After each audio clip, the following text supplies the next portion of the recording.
강아지를 키운다는 건 내 삶에 정말 많은 것들이 변화하는 것이기에 누구나 할 수 있는 일이지만 아무나 할 수는 없는 일이라고 생각을 해요. 저는 나나 강아지를 키우면서 가장 와닿았던 게 음식점을 간다거나 카페를 간다고 했을 때 강아지 동반이 되는지를 먼저 확인하게 되더라고요. 이런 작은 상황들처럼 불편함에도 불구하고 강아지를 키운다는 거는 아이 하나를 사랑한다는 마음으로 이런 불편함들을 모두 감수하는 거라고 생각을 하거든요.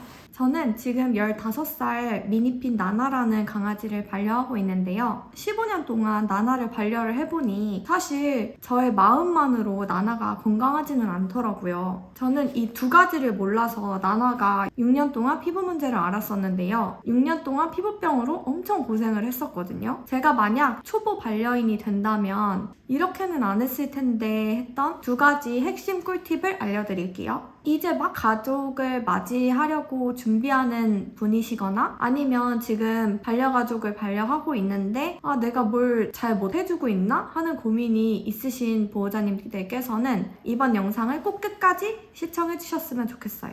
제가 15년 동안 겪었던 이 시행착오를 겪지 않으셨으면 좋겠습니다. 4년 동안 애견샵에 알바를 다녔었는데요. 그 샵에서는 분양도 진행을 했었어요. 처음에 강아지를 키우기 시작한 보호자님들이 필수로 사가셨던 제품 두 가지가 있는데요. 먹거리와 씻길거리 두 가지인데 사료와 샴푸예요. 사실 강아지를 반려하면서 가장 중요한 제품이 뭐냐 하면은 저는 이 두 가지를 꼽고 싶거든요. 그런데 이 두 가지를 어떻게 고르고 있느냐를 보면 초보다 보니까 대부분 샵에서 그냥 추천해주거나 사람들이 그냥 많이 사고 있는 제품들 리뷰가 많거나 판매량이 많은 제품들을 선택해서 구매하게 되시는데요. 이때 고려하면 좋을 것 두 가지를 알려드릴게요. 저도 똑같았던 것 같아요.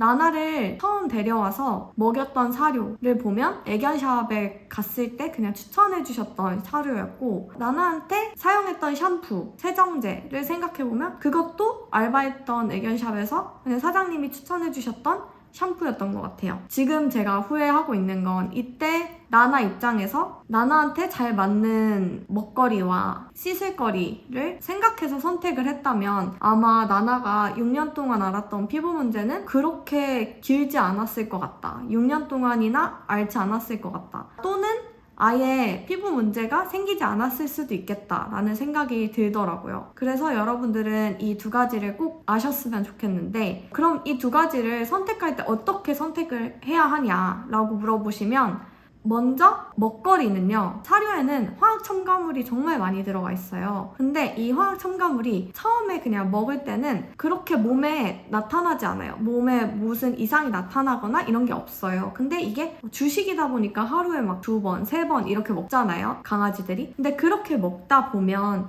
몸에 차곡차곡 쌓이게 돼서 이 화학 성분들이 몸에서 발현하게 되는 경우가 굉장히 많거든요. 근데 이게 또 잘 맞는 아이들은 그대로 먹이셔도 괜찮지만 저희 나나처럼 피부 문제가 발생을 한다거나 피부가 아니더라도 다른 질병으로 나타나는 경우도 굉장히 많거든요. 그런 게 걱정이 되시는 분들이라면 처음부터 화학 첨가물이 함유되어 있는 사료보다는 아이한테 맞춰서 건강한 식재료로 식사를 제공해 주시는 것을 추천드립니다.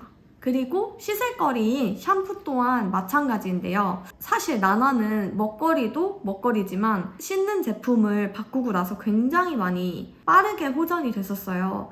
나나는 6년 동안 병원을 다니고 병원에서 주는 약도 먹고 아니면 약용 샴푸도 굉장히 오래 했었고 할 수 있는 방법은 다 했던 것 같아요. 6년 동안. 병원도 한 군데가 아니라 진짜 수십 군데는 돌아다녔고요. 그때 제가 학생이어서 저희 할아버지가 차로 태우고 같이 나나를 데리고 다니면서 치료를 해주셨는데 정말 병원비로 1,000만 원 이상 썼다고 생각을 하거든요. 그래서 이 1,000만 원을 쓰고 나서도 나나한테 변화가 있었냐 하면은 전혀 없었거든요. 병원에서 알러지 요인이라고 해가지고 가수분해 사료를 꼭꼭 사서 먹였고 약용 샴푸를 꼭꼭 샴푸를 이틀, 3일에 한 번씩 해줬는데 나아지지 않아서 계속 검사를 진행을 했었고 할 수 있는 검사는 계속 진행을 했던 것 같아요. 이 병원에서도 하고 저 병원에서도 하고 혹시 모르잖아요. 병원마다 소견이 다를 수 있으니까.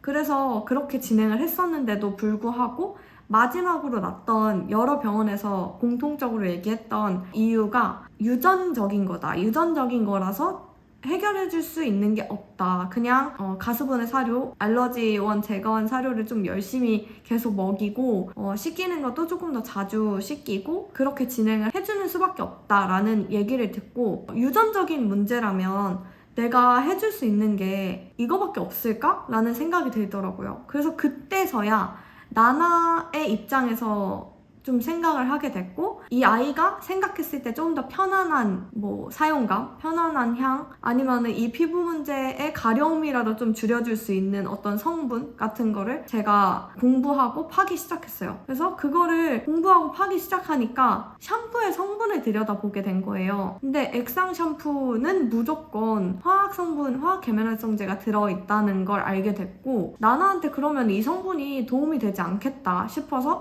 그러면 샴푸가 아니라 화학 계면활성제 성분이 피부에 남지 않으면서도 자극 없이 세정해줄 수 있는 방법이 뭐가 있을까 하다가 고민하다가 배우게 된 게 아로마 테라피랑 그 안에서 비누 만들기, CP 비누 만들기 수업이었고요. 그 수업을 듣고 나서도 그럼 나나 피부가 곰팡이성 피부염인데 이 곰팡이성 피부염에 도움 줄 수 있는 성분은 뭐가 있을까 고민하다가 약숙이라는 성분을 알게 됐는데, 약숙이라는 성분이 제가 처음에는 시장 약방에서 구매해다가 사용했거든요. 근데 어느 날 갑자기 약숙이 집에다 보관했는데 곰팡이가 쓰는 거예요. 그래서 이 곰팡이가 왜 쓸까? 이러고서 약숙 약방 사장님한테 가서 여쭤봤어요. 그랬더니 처음에는 강화도 약숙을 줬는데 자기한테 이제 남아있는 강화도 약숙이 없어서 중국산 약숙을 가져가게 했다, 저한테 줬다라고 얘기를 하시는 거예요. 그래서 그럼 두 개 차이가 있을까요? 라고 했더니 원산지 차이 정도지 큰 차이는 없다라고 말씀을 하시는 거예요. 그런데 제가 사용해봤을 때 강화 약숙은 관리가 잘 돼서인지 모르겠지만 곰팡이도 전혀 쓰지 않았고요. 나나한테 사용했을 때도 효과가 굉장히 빠르게 나타났었거든요. 약숙이 들어간 비누랑 입욕제를 제가 만들어 쓰고 나서 3개월 만에 그 곰팡이성 피부염이, 6년 동안 고생했던 곰팡이성 피부염이 다 나았던 거였으니까요. 근데 이 중국산 약숙을 쓰고 나서는 우러나오는 것도 그렇고 나나한테 적용해봤을 때 나나가 가려워하는 증세도 조금 더 빨리 다가오고 하는 게 느껴졌어요. 그래서 그럼 이거는 안 되겠다 해서 그 약방이 아니라 그럼 강화도에 가서 약숙을 한번 찾아보자 하고 강화도를 가서 약숙을 재배하는 곳에 농장에 가서 찾기 시작했고, 그 농장 중에서도 조금 더 관리가 잘 됐고 퀄리티가 좋은 곳을 찾아낸 것 같아요. 여기에서 느꼈던 건 결국엔 우리 보호자가 내 강아지한테 맞는 제품이 뭘까, 성분이 뭘까, 관리 방법이 뭘까 라는 걸 계속 깊게 고민하고 탐구하고 그 아이한테 적용하고 해봐야 된다는 거를 제가 이 과정을 겪으면서 느꼈거든요. 저는 6년 동안 나나 데리고서 병원도 다니고 별걸 다 해봐도 안 나아서 그제서야 공부를 하기 시작했지만, 이 영상을 보고 계신 보호자님께서는 제가 이 경험을 다 말씀을 드렸잖아요. 그렇기 때문에 이 영상을 보시는 보호자님께서는 이 과정을 너무 오래 겪지 않으셨으면 좋겠고, 이 정말 간단하고 명료하고 당연할 수밖에 없는 이치를 알게 되신다면, 강아지를 반려하는데 강아지가 우리 집으로 와서 무지개 다리를 건널 때까지 저는 건강하게 케어해줄 수 있다고 생각을 하거든요. 누군가의 말에 휘둘리지 않고. 그래서 처음부터 이런 마음가짐으로 케어를 해주시면 정말 좋겠지만, 인간이다 보니 저도 그렇고 대부분 이 영상을 찾아보시는 분들은 이미 아이가 피부를 긁는다든지 아이한테 각질이 생겼다든지 아니면 붉은기가 있다든지 어떠한 그 증상이 발현돼서 이 영상을 찾아보신 분들이 정말 많을 거예요. 그렇기 때문에 그런 분들은 늦지 않았으니까, 늦은 건 없으니까 지금이라도 이 방법을 꼭 익히셔서 이 두 가지, 먹거리 그리고 세정제, 이 두 가지를 꼭꼭 기억하셔서, 그리고 그걸 선택하는 기준을, 제가 말씀드렸던 기준을 꼭 기억하셔서 아이가 무지개 다리 건널 때까지 건강한 반려 생활을 하셨으면 좋겠습니다. 감사합니다. 안녕.